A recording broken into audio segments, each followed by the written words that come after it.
கர்த்தருடைய பரிசுத்த நாமத்திற்கு ஸ்தோத்திரம் உண்டாகட்டும்.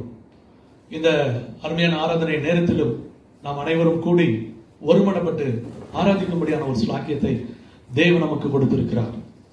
கர்த்தரை நான் காலத்திலும் ஸ்தோத்தரிப்பேன், அவர் துதி எப்போதும் என் வாயில் இருக்கும் என்று சொன்னது போல நாம் எல்லாரும் குடும்பங்களாக இணைந்து ஆண்டவரை ஆராதிக்க, துதிக்க, ஸ்தோத்தரிக்க தேவன் தார் பாராட்டின மிகப்பெரிய ஸ்லாக்கியத்திற்காக நான் ஆண்டவரை ஸ்தோத்தரிக்கிறேன். இப்பொழுதும் நாம் எல்லாரும் சேர்ந்து கண்களை மூடி நாம் ஜெபிப்போம். மத்தியிலே சபையின் மூப்பர் திரு பால் விநாயகம் அவர்கள் வந்து துவக்க ஜெபத்தை செய்து வைக்கும்படியாக அன்புடன் அழைக்கிறோம். கர்த்தருக்கு ஸ்தோத்திரம்.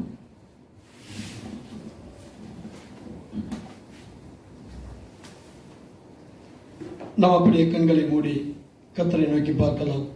பரிசுத்தமுள்ள எங்கள் நல்ல பிதாவே, இந்த காலை வேளைக்காயமை நாங்கள் ஸ்தோத்தரிக்கிறோம், துதிக்கிறோம். ஆண்டவரே, இந்த நாளிலும் கூட தகப்பனே, இந்த பரிசுத்த ஓய்வு நாளாகிய இந்த நாளை அனுசரிக்கும்படியாய் நீர் கொடுத்த அனுகிரகத்துக்காய் உமக்கு ஸ்தோத்தரிக்கிறோம், துதிக்கிறோம். ஆண்டவரே, இந்த நாளிலும் கூட தகப்பனே, இந்த ஓய்வு நாளின் ஆராதனையை ஆண்டவரே நீர் ஆசீர்வதிக்கும்படியாய் செபிக்கிறோம். ஆண்டவரே, கர்த்தாவே, இந்த ஆராதனையை எங்கிருந்து பார்த்து கொண்டிருக்கிறார்களோ ஒவ்வொரு குடும்பங்களிலும் ஆண்டவரே ஒரு பரிசுத்த வல்லமை இறங்கும்படியாய் செபிக்கிறோம். ஆண்டவரே, சத்திய ஆவியானவர் சகல சத்தியத்துக்குள்ளும் ஆண்டவரே ஒவ்வொருவரையும் நடத்தும்படியாய் செபிக்கிறோம். ஆண்டவரே, உம்முடைய அபிஷேகம் ஒவ்வொரு குடும்பங்களிலும் தகப்பனே இறங்கும்படியாய் ஸ்தோத்தரிக்கிறோம், செபிக்கிறோம். ஆண்டவரே, தகப்பனே, நாங்கள் பாடப் போகிற பாடல்கள், துதி, ஆராதனை, கர்த்தாவே, உம்முடைய வார்த்தைகள் அத்தனையும் நீர் ஆசீர்வதித்து இதை எங்களுக்கு பெற்றுக் கொடுக்கும்படியாய் ஸ்தோத்தரிக்கிறோம். ஆண்டவரே, இந்த நாளிலும் கூட இதை வாங்கி புசிக்க எங்களை தகுதிப்படுத்தும்படியாய் செபிக்கிறோம். ஆண்டவரே, எல்லாவற்றையும் உமது கரங்களிலே ஒப்புக் கொடுக்கிறோம், தாழ்த்துகிறோம். இயேசுவின் நாமத்திலே ஜெபிக்கிறோம் எங்கள் நல்ல பிதாவே, ஆமென். இப்பொழுதும் நாம் ஆண்டவருடைய நாமத்தை பாட்டினாலே மகிமைப்படுத்துவோம். சபையின் வாலிபர்கள், மூப்பர்கள் கர்த்தருடைய நாமத்தை பாட்டினாலே இப்பொழுது மகிமைப்படுத்துவார்கள். நாம் எல்லாரும் ஒருமித்து அவர் நாமத்தை உயர்த்துவோம். கர்த்தருக்கு ஸ்தோத்திரம்.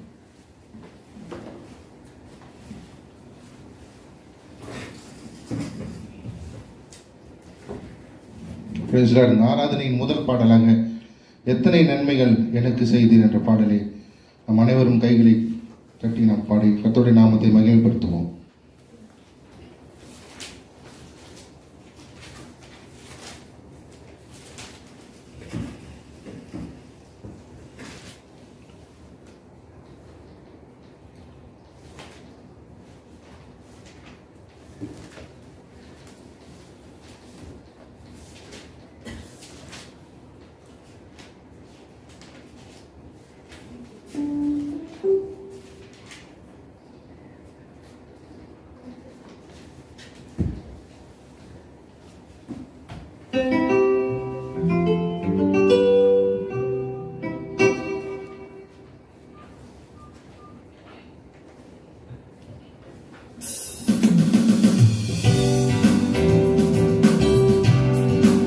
நாம் அனைவரும் இருக்கிற இடத்திலே கைகளை தட்டி உற்சாகமாக இந்த பாடலை பாடி கர்த்தருடைய நாமத்தை மகிமைப்படுத்துவோம்.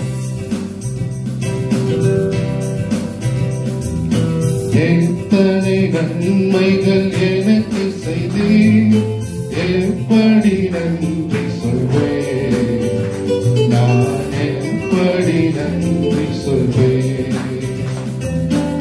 எத்தனை நன்மைகள் எனக்கு செய்தீர், எப்படி நன்றி சொல்வேன், நான் எப்படி நன்றி சொல்வேன். நன்றி ராஜா, நன்றி ராஜா, நன்றி ராஜா, இயேசு ராஜா, நன்றி ராஜா, நன்றி ராஜா, நன்றி ராஜா, இயேசு ராஜா. தாழ்மையில் இருந்து தயவுடன் நினைத்து தேவனே உம்மை துதிப்பேன். தாழ்மையில் இருந்து தயவுடன் நினைத்து தேவனே உம்மை துதிப்பேன். தேவனே உம்மை துதிப்பேன். எத்தனை நன்மைகள் எனக்கு செய்தீர், எப்படி நன்றி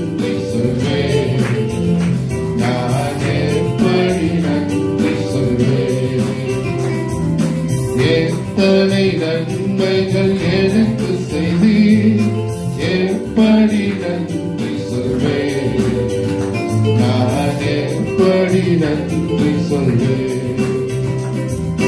பலவீனன் என்று தள்ளிவிடாமல் பலத்தாலிடை கட்டினீர்.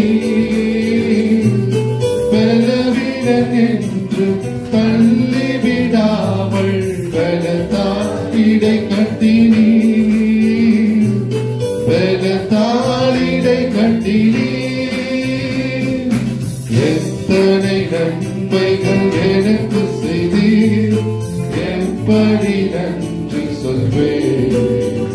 நான் எப்படி நன்றி சொல்வேன். எத்தனை நன்மைகள் எனக்கு செய்தீர். எப்படி நன்றி சொல்வேன். நான் எப்படி நன்றி சொல்வேன். பாவத்தினாலே மரித்து போயிருந்தேன். கிருபையால் ரட்சித்தீரே. பாவத்தினாலே மரித்து போயிருந்தேன். கிருபையால் ரட்சித்தீரே. கிருபையால் ரட்சித்தீரே. எத்தனை நன்மைகள் எனக்கு செய்தீர். எப்படி நன்றி சொல்வேன். நான் எப்படி நன்றி சொல்வேன். எத்தனை நன்மைகள் எனக்கு செய்தீர். எப்படி நன்றி சொல்வேன். நான் எப்படி நன்றி சொல்வேன்.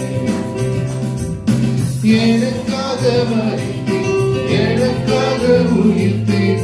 எனக்காய் மீண்டும் வருவீர். எனக்காக மரித்தீர். எனக்காக உயிர்த்தீர். எனக்காய் மீண்டும் வருவீர். எனக்காய் மீண்டும் வருவீர். எத்தனை நன்மைகள் எனக்கு செய்தீர். எப்படி நன்றி சொல்வேன். நான் எப்படி நன்றி சொல்வேன்.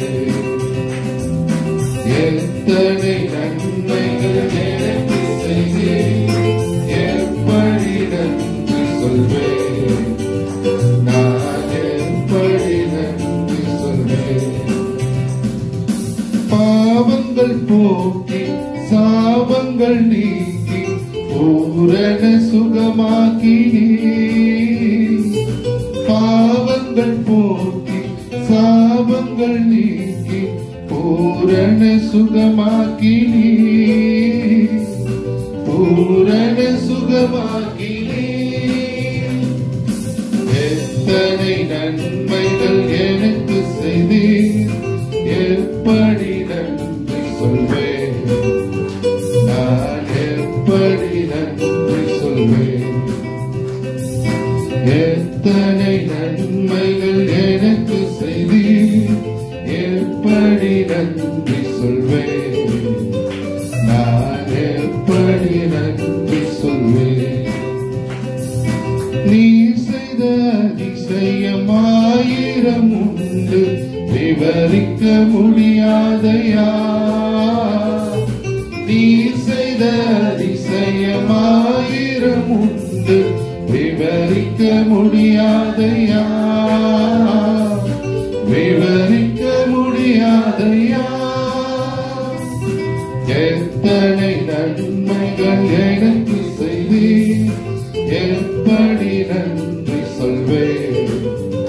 நான் எப்படி நன்றி சொல்வேன். எத்தனை நன்மைகள் எனக்கு செய்தீர். எப்படி நன்றி சொல்வேன். நான் எப்படி நன்றி சொல்வேன். Praise God. Hallelujah. Hallelujah. இன்றும் ஒரு பாடலை பாடி கர்த்தருடைய நாமத்தை நாம் மகிமைப்படுத்துவோம். ஆளுகை செய்யும் ஆவியானவரே என்ற பாடலை நாம் பாடுவோம்.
நினைவெல்லாம் உமதாகணும்,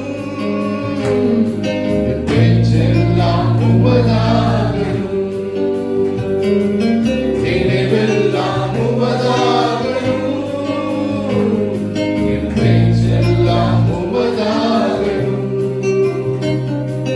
நாள் முழுதும் வழி நடக்கும், நாள் முழுதும் வழி நடத்தும், உம் விருப்பம் செயல்படுத்தும், உம் விருப்பம் செயல்படுத்தும். ஆளுகை செய்யும் ஆவியானவரே, பலியாய் தந்தே பரிசுத்தமானவரே, ஆளுகை செய்யும் ஆவியானவரே, பலியாய் தந்தே பரிசுத்தமானவரே, அதிசயம் செய்பவரே, ஆறுதல் நாயகரே, அதிசயம் செய்பவரே, ஆறுதல் நாயகரே, காயம் கட்டும் கர்த்தாவே, காயம் கட்டும் கர்த்தாவே, கண்ணீரெல்லாம் துடைப்பவரே, கண்ணீரெல்லாம் துடைப்பவரே, ஆளுகை செய்யும் ஆவியானவரே, பலியாய் தந்து பரிசுத்தமானவரே, ஆளுகை செய்யும் ஆவியானவரே, பலியாய் தந்து பரிசுத்தமானவரே. அப்படியே நாம் முழங்கால் படியிட்டு தேவனை நோக்கி நாம் ஆராதிக்கலாம். இருந்த இடத்திலே மீண்டுமாய் இந்த பாடலை பாடி கர்த்தருடைய நாமத்தை நாம் அப்படியே தொழுது கொள்ளலாம். ஆமென். ஆதி நாட்களிலே அவர்கள் வீடுகள் தோறும் அப்பத்தை விட்டு மகிழ்ச்சியாய் சமாதானமாய் இருந்தார்கள் என்று வேதத்திலே நாம் வாசிக்கிறோம். இப்ப வீடுகள் தோறும் ஒருமனப்பட்டு ஐக்கியத்தோடு இந்த பாடலை நாம் பாடி கர்த்தருடைய நாமத்தை தொழுது கொள்ளலாம். சங்கீதக்காரன் இப்படியாய் பாடினார், நம்மை உண்டாக்கினவரை தொழுது கொள்ளலாம் வாருங்கள் என்றார். ஆமென். அல்லேலூயா, அல்லேலூயா, அல்லேலூயா. நம்மை உண்டாக்கின தேவன் சர்வ வல்லமை உள்ள தேவன். நான் ஆராதிக்கிற தேவன் இன்னார் என்பதை நான் அறிந்திருக்கிறேன். ஆமென். அவர் வானத்துக்கும் பூமிக்கும் சர்வ வல்லமை படைத்த தேவன். அல்லேலூயா, அல்லேலூயா, அல்லேலூயா. சேனைகளின் கர்த்தர் பரிசுத்தர், பரிசுத்தர், பரிசுத்தர், பரிசுத்தர், பரிசுத்தர். அல்லேலூயா, அல்லேலூயா, அல்லேலூயா, அல்லேலூயா, அல்லேலூயா, அல்லேலூயா, அல்லேலூயா, அல்லேலூயா, அல்லேலூயா, அல்லேலூயா, அல்லேலூயா, அல்லேலூயா, அல்லேலூயா, அல்லேலூயா, அல்லேலூயா, அல்லேலூயா, அல்லேலூயா. அப்படியே இந்த பாடலை நாம் மீண்டுமாய் பாடி கர்த்தருடைய நாமத்தை தொழுது கொள்ள போகிறோம். புதிதாக்கும் பரிசுத்தரே, புது படைப்பாய் மாற்றுமையா, புதிதாக்கும் பரிசுத்தரே, புது படைப்பாய் மாற்றுமையா, உடைத்து விடும் உருவாற்றும், உடைத்து விடும் உருவாற்றும், பண்படுத்தும் பயன்படுத்தும், பண்படுத்தும் பயன்படுத்தும், ஆளுகை செய்யும் ஆவியானவரே, பலியாய் தந்து பரிசுத்தமானவரே, ஆளுகை செய்யும் ஆவியானவரே, பலியாய் தந்து பரிசுத்தமானவரே, நினைவெல்லாம் உமதாகணும், என் பேச்செல்லாம் உமதாகணும், நினைவெல்லாம் உமதாகணும், என்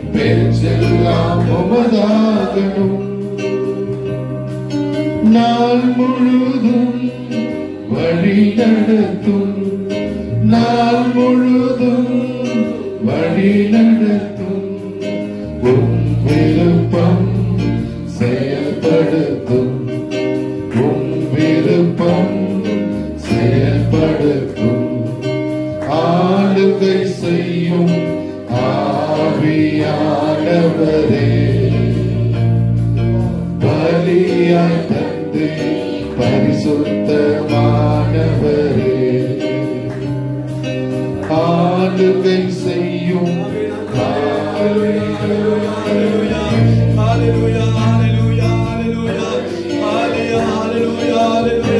அந்த நாளிலே எரேமியாவுக்கு கர்த்தருடைய வார்த்தை உண்டாயிற்று. நீ எழுந்து குயவன் வீட்டுக்கு போ என்று கர்த்தர் எரேமியாவை நடத்தினார். அந்த இடத்திலே போன பொழுது அந்த குயவன் கரத்தில் இருந்த அந்த களிமண், அந்த பாத்திரம் கெட்டு போயிற்று. ஆனாலும் கூட குயவன் மீண்டுமாய் அந்த பாத்திரத்தை தனக்கு விருப்பமான பாத்திரமாய் உடைந்து கொண்டான். அல்லேலூயா, அல்லேலூயா.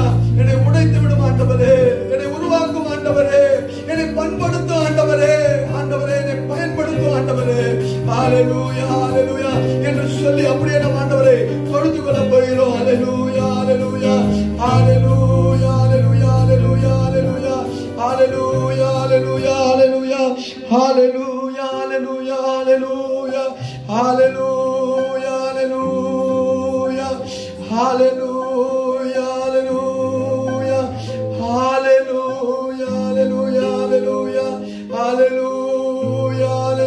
hallelujah, hallelujah, ஆளுகை செய்யும் ஆவியானவரே, பலியாய் தந்தே பரிசுத்தமானவரே. ஆண்டவரே, இந்த நாளிலே எங்களை ஆளுகை செய்யும் ஆண்டவரே, எங்களை பலியாய் ஜீவ பலியாய் ஒப்பு கொடுக்கிறோம் ஆண்டவரே. கிறிஸ்துவை உடையவன் தன் ஆசை இச்சைகளை மாம்சத்தை சிலுவையிலே அறைந்திருக்கிறான் என்று வேதத்திலே வாசிக்கிறோம் ஆண்டவரே. கர்த்தாவே, இந்த நாளிலே ஏற்பட்டிருக்கிற சூழ்நிலைகள் ஆண்டவரே, இந்த நாளிலே எங்களுக்கு ஏற்பட்டிருக்கிற சூழ்நிலைகள் ஆண்டவரே, ஆனால் எங்களை நடத்துகிற தேவன் எங்களோடு கூட இருக்கிறீர் ஆண்டவரே, எங்களை வழி நடத்துகிற தேவன் எங்களோடு கூட இருக்கிறீர் ஆண்டவரே, எங்களை ஆளுகை செய்கிற கர்த்தர் எங்களோடு கூட இருக்கிறீர் ஆண்டவரே. ஹalleluya, ஹalleluya, ஹalleluya. எங்களை நடத்தும் ஆண்டவரே, எங்களை நடத்தும் ஆண்டவரே. வனாந்தரத்திலே நடத்தினீர் ஆண்டவரே, வனாந்தரத்திலே நடத்தினீர் ஆண்டவரே, எலியாவை நடத்தினீர் ஆண்டவரே. தகப்பனே, இந்த கானாவூரின் திருமணத்திலே ஆண்டவரே, அதை நீர் ருசியுள்ளதாய் நடத்தினீர் ஆண்டவரே. குறைவுகள் எல்லாவற்றையும் நிறைவாய் மாற்றினீர் ஆண்டவரே. இந்த நாளிலும் கூட ஆண்டவரே, எங்கள் வாழ்க்கையிலே காணப்படுகிற குறைவுகள் எல்லாவற்றையும் ஆண்டவரே நீர் நிறைவாய் மாற்றுங்க ஆண்டவரே, நீர் நிறைவாய் மாற்றுங்க ஆண்டவரே. இந்த சூழ்நிலைகளை மாற்றி போடுங்க ஆண்டவரே. அப்படியே கர்த்தாவே எங்களை நடத்தும் ஆண்டவரே, எங்களை நடத்தும். எல்லாவற்றையும் உமது கரங்களிலே ஒப்புக் கொடுக்கிறோம். எங்களை ஆளுகை செய்யும் ஆவியானவரே, வல்லமையான கரங்களில் எங்களை தாழ்த்தி அர்ப்பணிக்கிறோம். மீட்பரும் இரட்சகருமாய் இருக்கிற இயேசுவின் நாமத்திலே ஜெபிக்கிறோம் எங்கள் நல்ல பிதாவே. ஆமென், ஆமென். இந்த நாளிலும் நாம் பரிசுத்த வேதாகமத்திலிருந்து ஒரு வேத பகுதியை வேத பாடமாக வாசிக்க கேட்போம். வேதத்தை வைத்திருக்கிற அனைவரும் திறந்து கொள்ளுங்கள். வேத பாடத்தை இப்பொழுது நாம் வாசிக்க கேட்போம். கர்த்தருடைய நாமத்துக்கு பரிசுத்தம் உண்டாவதாக. வாசிக்க தெரிந்து கொள்ளப்பட்ட வேத பகுதி 2 பேதுரு 3வது அதிகாரம் 1 முதல் 11 வசனங்களை நாம் வாசிக்கலாம்.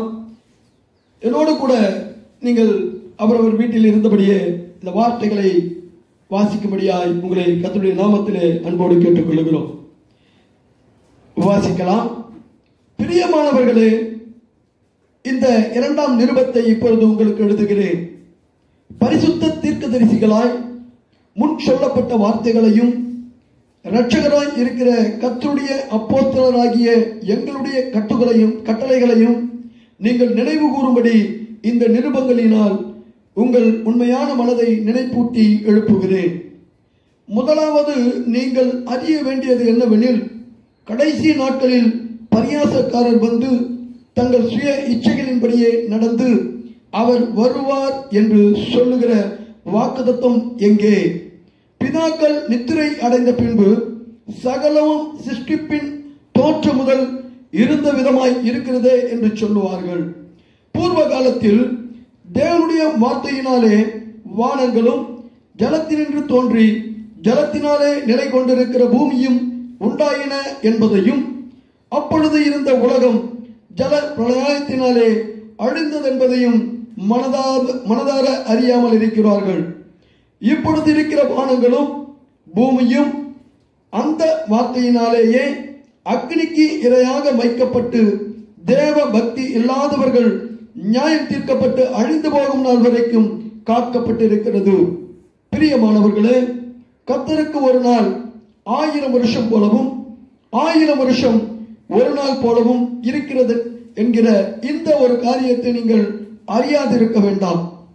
தாமதிக்கிறார் என்று சிலர் எண்ணுகிறபடி கர்த்தர் தமது வாக்குத்தத்தத்தை குறித்து தாமதமாய் இராமல் ஒருவரும் கெட்டு போகாமல் எல்லோரும் மனம் திரும்ப வேண்டும் என்று விரும்பி நம்மேல் நீடிய பொறுமையுள்ளவராய் இருக்கிறார். கர்த்தருடைய நாள் இரவிலே திருடன் வருகிற விதமாய் வரும். அப்பொழுது வானங்கள் மடமட என்று அகன்று போகும், பூதங்கள் வெந்துருகி போம், பூமியும் அதில் உள்ள கிரியைகளும் எரிந்து அழிந்து போம். இப்படி இவைகளெல்லாம் அழிந்து போகிறதாய் இருக்கிறபடியால் நீங்கள் எப்படிப்பட்ட பரிசுத்த நடக்கையும் தேவ பக்தியும் உள்ளவர்களாய் இருக்க வேண்டும். ஹல்லேலூயா, ஆமென்.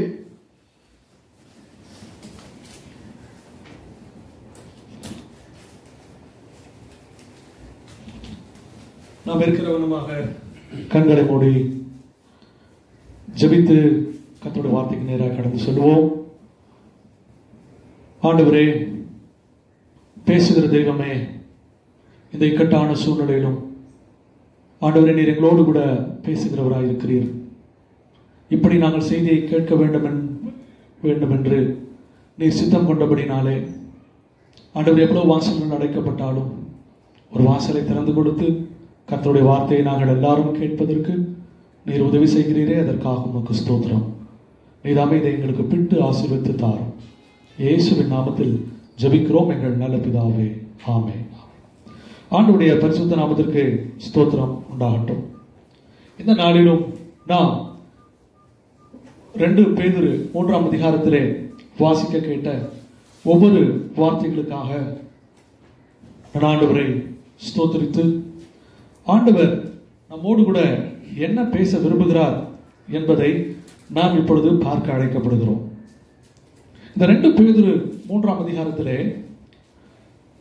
அவர் எழுதுகிறார், இந்த 2ஆம் நிருபத்தை நான் உங்களுக்கு எழுதுகிறேன், நான் சில விஷயங்களை நினைப்பூட்டுகிறேன்.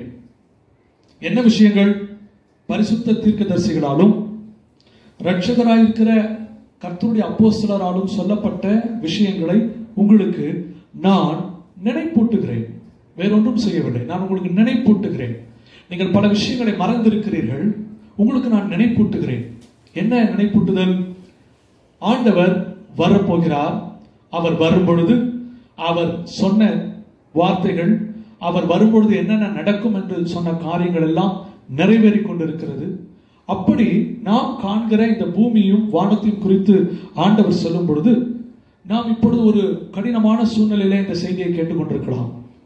ஒருவேளை நாம் சந்தோஷமா இந்த செய்தியை கேட்கலாம், சிலர் பயந்து கொண்டு இந்த செய்தியை கேட்டுக்கொண்டிருக்கலாம், சிலர் நடுக்கம் கொண்டு இந்த செய்தியை கேட்டுக்கொண்டிருக்கலாம். ஆண்டவர் என்ன நடக்கும் தெரியாது. ஆண்டவரே, ஒருவேளை இந்த செய்தியினாலாவது எனக்கு ஒரு தைரியம் கிடைக்காதா, எனக்கு ஒரு வாக்குத்தத்தம் கிடைக்காதா என்று சொல்லி இன்னைக்கு கலங்கி தவிக்கிற சூழ்நிலையிலும் இது நமக்கு கலக்கத்தையும் பயத்தையும் உண்டாக்கினாலும் இப்பொழுது நாம் வாழ்கிற இந்த பூமி அக்கினிக்கு இரையாக வைக்கப்பட்டிருக்கிறது என்று சொல்லப்பட்டிருக்கிறது. அதற்கு முன்பு தேவன் தம்முடைய பிள்ளைகளை தம்மோடு சேர்த்துக் கொள்ள வரப்போகிறார். அல்லேலூயா. கண்டிப்பாக ஆண்டவராக இயேசு கிறிஸ்து வருகிறார். அவர் வரும்பொழுது அவருடையவர்கள், அவருக்காக ஆயத்தமாய் இருக்கிறவர்கள், அவருக்காகவே காத்து கொண்டிருக்கிறவர்களை தம்மோடு அழைத்து செல்ல அவர் வருகிறார். அப்படி அவர் வந்து நம்மை அழைத்து சென்ற போது இந்த பூமி வெந்துருகி சாம்பலாகும் என்று வேதத்திலே நமக்கு சொல்லப்பட்டிருக்கிறது. அப்படி என்றால் இப்பொழுது நாம் பார்க்கிற இவைகளெல்லாம் அழிந்து போகிறதா இருக்கிறபடியால் நீங்கள் எப்படிப்பட்ட பரிசுத்த நடக்கையும் தேவ பக்தியும் உள்ளவர்களாய் இருக்க வேண்டும் என்று பேதுரு நம்மை எச்சரிக்கிறார். நீங்கள் இன்னும் உங்களுடைய நடக்கைகளையும் உங்களுடைய வாழ்க்கையின் எல்லா காரியங்களையும் நீங்கள் அலசி பார்த்து சரிபடுத்திக் கொள்ள ஒரு வாய்ப்பை தேவன் இப்பொழுது நமக்கு வழங்கி கொண்டிருக்கிறார். ஆண்டவருக்கு மகிமை உண்டாகட்டும். இங்கு ஆண்டவர் எதிர்பார்த்த 2 விஷயங்கள் உண்டு. ஒன்று தேவ பரிசுத்த நடக்கை, தேவ பக்தி. எல்லாரும் சொல்லமா? பரிசுத்த நடக்கை, தேவ பக்தி என்று சொல்லப்பட்டிருக்கிறது. கர்த்தருடைய நாமத்திற்கு ஸ்தோத்திரம். ஆங்கிலத்தில் சில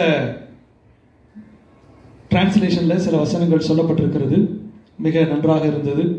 அது எப்படி இருக்கிறது என்று சொன்னால் 2 பேதுரு 3:11 do you know how essential it is to live a holy and godly life என்று எழுதப்பட்டிருக்கிறது. holy and godly life. நாம் இப்பொழுது எப்படி வாழப்போகிறோம்? நமக்கு ஒரு பயம் கப்பி இருக்கிறது, பயத்தில் இருக்கிறோம். ஆனால் இந்த சூழ்நிலைகள் எதற்காக என்று சொன்னால் உங்களையும் என்னையும் இந்த பரிசுத்த நடக்கைக்குள் கொண்டு வருவதற்கு இப்படிப்பட்ட உபத்திரவங்கள் அனுமதிக்கப்பட்டிருக்கிறது. தேவன் அவருக்கு பயப்படுகிறவர்களால் என்ன நன்மை உண்டாகும் ஒருவேளை என்று ஒருவேளை கேட்கலாம். அவருக்கு பயந்தா என்ன நடக்கும் எங்களுக்கு? பைபிள் என்ன சொல்லுதுன்னா, வேதத்தில் ஒரு வசனத்தை நாம் வாசிக்க கேட்போம். 2 பேதுரு 2ஆம் அதிகாரம் 9ஆம் வசனத்தை நாம் வாசிப்போம். 2 பேதுரு 2ஆம் அதிகாரம் 9ஆம் வசனத்தை வாசிப்போம். கர்த்தர் தேவபக்தி உள்ளவர்களை சோதனை நின்று ரட்சிக்கவும் அக்கிரமக்காரரை ஆக்கினைக்குள்ளானவர்களாக நியாயத்தீர்ப்பு நாளுக்கு வைக்கவும் அறிந்திருக்கிறார். கர்த்தர் தேவ பக்தி உள்ளவர்களை சோதனை நின்று ரட்சிக்கிறார். கர்த்தருடைய பரிசுத்த நாமத்திற்கு மகிமை உண்டாகட்டும். இங்க பாருங்கள், பரிசுத்த பேதுரு எழுதின அந்த நிருபத்தில் ஒரு காரியத்தை நாம் இப்பொழுது படிக்க நாம் இருக்கிறோம். 2 பேதுரு 2ஆம் அதிகாரம். பாருங்கள், தேவ பக்தி உள்ளவர்களை சோதனை நின்று கடவுள் ரட்சிக்கிறாராம், அதாவது மீட்கிறாராம், அதாவது தப்புவிக்கிறாராம். ஒருவேளை இந்த செய்தியை கேட்டுக்கொண்டிருக்கிற வேளையில இந்த கொரோனா வைரஸ்னால நாம் பயந்து கொண்டு ஒருவேளை அந்த வியாதி ஒருவேளை தொற்றிக்கொள்ளுமா, ஒருவேளை தொற்றிக்கொண்ட என்னுடைய உறவினர்களுடைய நிலைமை என்ன, என்னுடைய நண்பர்களுடைய நிலைமை என்ன, இது இன்னும் பெருகுமா, என்ன செய்யும் என்று நாம் அங்கலாய்த்து கொண்டிருக்கிறோம். சற்று அதையே நாம் யோசித்திராமல் கொஞ்சம் வேதத்தின் பக்கம் நாம் திருப்பும் பொழுது ஆண்டவர் இயேசு கிறிஸ்து சொல்றாரு, அவர் சோதனை நின்று அவருடைய பிள்ளைகளை ரட்சிக்கிறார். ஹல்லேலூயா. அப்பொழுது நமக்கு தேவை ஒரு தேவ பக்தி. ஒருவேளை தேவ பக்தியில இருந்த மக்களை சோதனை நின்று ரட்சித்தாரா? ரட்சித்திருக்கிறார். 2 பேதுரு 2ஆம் அதிகாரத்தில் வாசிக்க கேட்போம். 5ஆம் வசனத்தை நாம் வாசிக்க கேட்போம். பூர்வ உலகத்தையும் தப்பவிடாமல் நீதியை பிரசங்கித்தவனாகிய நோவா முதலான 8 பேரை காப்பாற்றி, கவனிப்போம், நீதியை பிரசங்கித்தவனாகிய நோவா முதலான 8 பேரையும் காப்பாற்றி அவபக்தியுள்ளவர்கள் நிறைந்த உலகத்தின் மேல் ஜலப்பிரளயத்தை வரப்பண்ணி. பூர்வ உலகத்தையும் ஆண்டவர் தப்புவிக்காமல் 8 பேரை தப்புவித்தாராம். அந்த 8 பேர் ஏன் தப்பினார்கள்? ஒருவேளை கேட்கலாம், அந்த 8 பேர் எப்படி தப்புவிக்கப்பட்டார்கள்? அவர்கள் தேவனுக்கு பயந்திருந்தார்கள். ஹல்லேலூயா. இதைத்தான் தேவன் நம்மிடத்தில் எதிர்பார்த்தார். தேவனுக்கு பயந்திருந்தார்கள். அந்த வீட்டில் இருந்த நோவா என்ன செய்தார்? என்ன பிரசங்கித்தார்? அவர் அநீதியை பிரசங்கிக்கவில்லை. என்ன பிரசங்கித்தார்? அவர் நீதியை பிரசங்கித்தார். அவர் நீதியை பிரசங்கித்துக் கொண்டே இருந்ததுனால கர்த்தர் அவரையும் அவருடைய குடும்பங்களை என்ன செய்தார்? காப்பாற்றினார். இன்னொரு மனிதனை குறித்து நாம் வாசிக்கிறோம். 6ஆம் வசனத்தை வாசிப்போம். 6:7 சோதோம் குமாரா என்னும்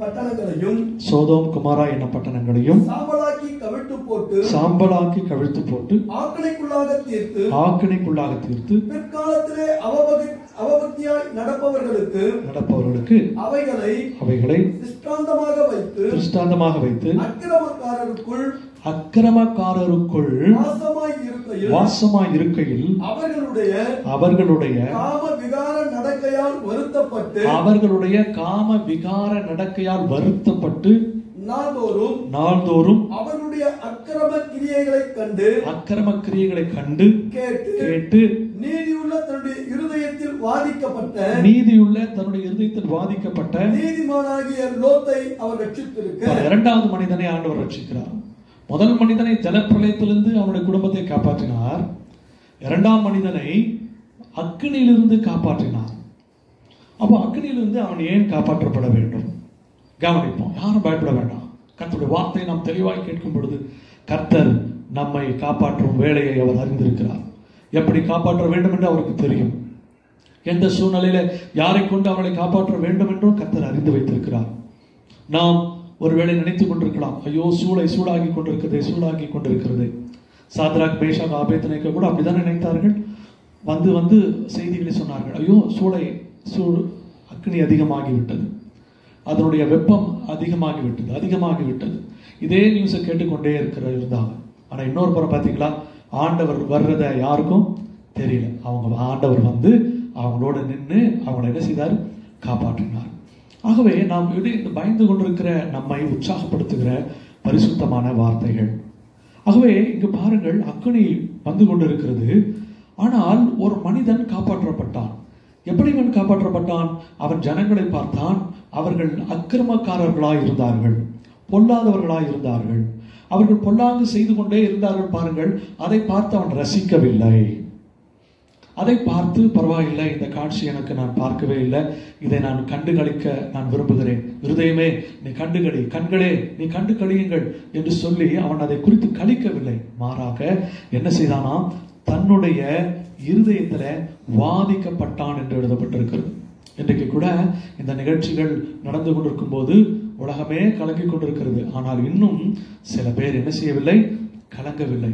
அவர்கள் அதற்கு மாறாக பாவம் எப்படி செய்யலாம், நான் மாத்திரம் சந்தோஷமா இருக்க என்ன வழிவகை இருக்கிறது, நான் மாத்திரம் நிம்மதியா இருக்க, நான் மாத்திரம் சந்தோஷமா இருக்க என்ன செய்யலாம் என்று மனிதர்கள் யோசித்துக் கொண்டிருக்கிறார்கள்.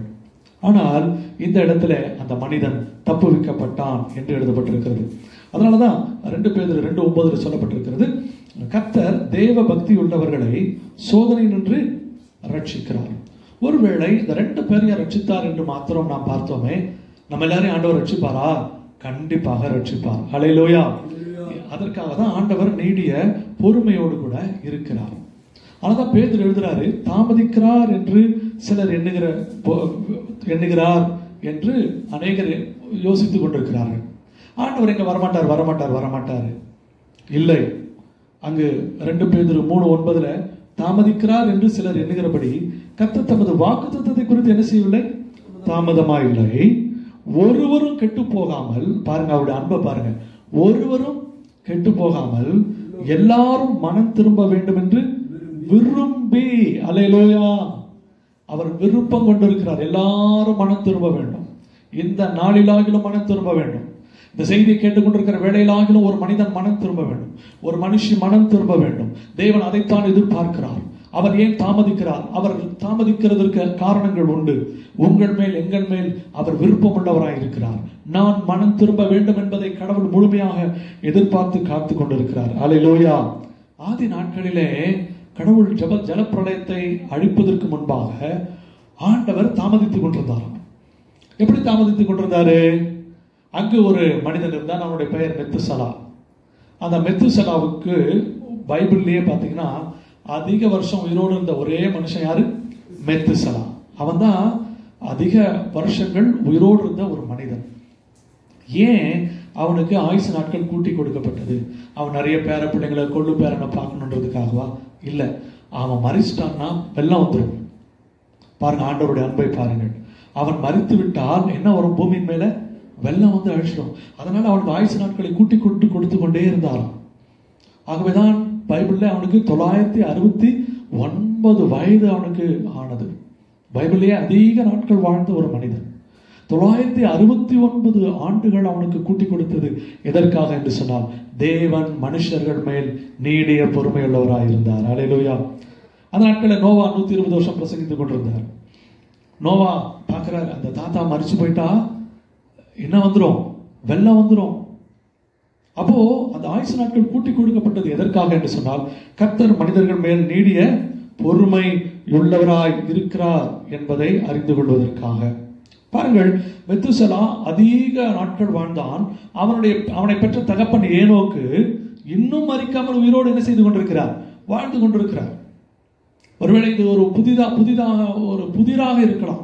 இன்னும் ஏனோக்கு உயிரா இருக்கிறார். ஆமா, ஒரு மனுஷன் உயிரா தான் இருக்கிறார். அவருடைய பெயர் ஏனோக்கு. அந்தி கிறிஸ்துவின் ஆட்சி காலத்தில் அவர் மீண்டும் என்ன பண்ண போறார்? இங்கு வரப்போகிறார். கர்த்தருடைய பரிசுத்த நாமத்திற்கு ஸ்தோத்திரம். அப்போ நாம் இவைகளெல்லாம் பார்க்கும் பொழுது நான் ஒரு நோவாவை போல, ஒரு லோத்தை போல நான் என்ன செய்ய வேண்டும்? என் வாழ்க்கையை மாற்றிக்கொள்ள நான் முயற்சி செய்ய வேண்டும். ஆண்டவராக இயேசு கிறிஸ்து இந்த பூமியில 3.5 வருடங்கள் ஊழியம் செய்த போது கூட இந்த லோத்தின் நாட்களில் நடந்தது போல நடக்கும், நோவா நாட்களில் நடந்தது போலவும் நடக்கும். அப்போ ஜனங்கள் புசித்தார்கள், குடித்தார்கள், பெண் கொண்டார்கள், விற்றார்கள், கட்டினார்கள், நாட்டினார்கள், பல விஷயங்களை செய்து கொண்டிருந்தார்கள். வெள்ளம் வந்து தங்களை வாரிக்கொண்டு போகும் மட்டும் அவர்கள் என்ன செய்தார்களாம்? உணர்வடையவில்லை. அது பார்த்துக்கலாம், இது ஒன்றாகாது, அது ஒன்றாகாது. இல்லை சகோதரனே, இல்லை சகோதரியே, ஒருவேளை கிறிஸ்தவ நண்பர்களா இந்த செய்தியை கேட்டுக்கொண்டிருக்கலாம், பார்த்து கொண்டிருக்கலாம். விசேஷமாய் ரகபோத் சபையார் இந்த செய்தியை கேட்டுக்கொண்டிருக்கலாம். இன்னும் நாம் செழித்திருப்போம், இன்னும் நாம் வாழப்போகிறோம் என்ற ஒரு எண்ணங்கள் இருந்தாலும் நமக்கு இருக்க வேண்டிய முதல் காரியம், நம்மை கடவுள் ரட்சிக்கிறார். நம்மை மாத்திரமல்ல, நம்முடைய குடும்பத்தையும் தேவன் ரட்சிக்க வல்லமை உள்ளவராய் இருக்கிறார். அவருக்கு தெரியும் எந்த நேரத்தில் யாரை கொண்டு எப்பொழுது நம்மை காப்பாற்ற வேண்டும் என்று சரியாக அவர் அறிந்திருக்கிறார். அப்படிப்பட்ட தேவனை நாம் ஆராதித்துக் கொண்டிருக்கிறோம். அல்லேலூயா.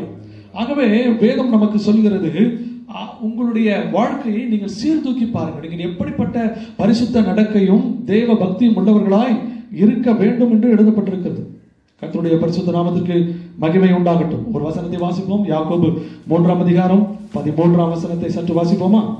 யாக்கோபு 3:13. உங்களில் ஞானியும் விவேகியுமாய் இருக்கிறவன் எவனோ அவன் ஞானத்துக்குரிய சாந்தத்தோடு கிரியைகளை நல்ல நடக்கையினாலே காண்பிக்க கடவன். தன் கிரியைகளை நல்ல நடக்கையினாலே காண்பிக்க கடவன். நாம் இயற்கையிலேயே நமக்கு நல்ல நடக்கைகள் இல்லை என்பதை நான் ஒத்துக்கொள்ள வேண்டும். எனக்கு நல்ல நடக்கை இல்லை, நடக்கை இருக்கிறது ஆனால் நல்ல நடக்கை இல்லை. நல்ல நடக்கை இருக்கிறது ஆனால் முழுமையான நல்ல நடக்கை என்னிடத்துல இல்லை. ஆகவேதான் உங்களில் ஞானியும் விவேகமா இருக்கிறவன் எவனோ அவன் தன் கிரியைகளை எப்படி காண்பிக்க வேண்டுமா? நல்ல நடக்கையினாலே. அல்லேலூயா. நீதிமொழிகள் 20:11 சொல்லப்பட்டிருக்கிறது. நீதிமொழிகள் 20:11 வாசிப்போம்.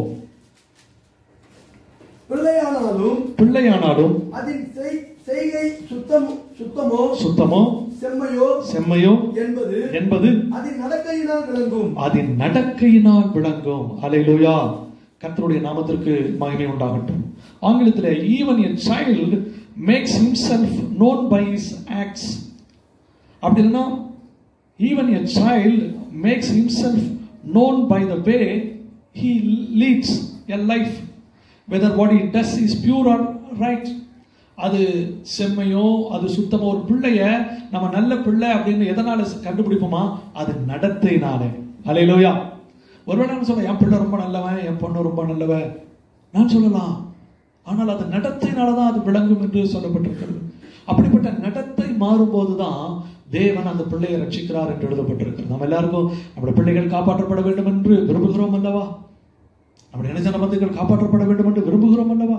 அப்படி என்றால் என்னோடு சேர்ந்து இந்த நாளிலும் கர்த்தரை நோக்கி பார்ப்போம். ஆண்டவரே, எனக்கு அந்த பரிசுத்த நடத்தை வேண்டும். ஆண்டவரே, நான் எப்படிப்பட்ட ஒரு நிலைமையில இருக்கிறேன். ஆண்டவராக இயேசு கிறிஸ்து நம்ம எல்லாரையும் நேசிக்கிறார்.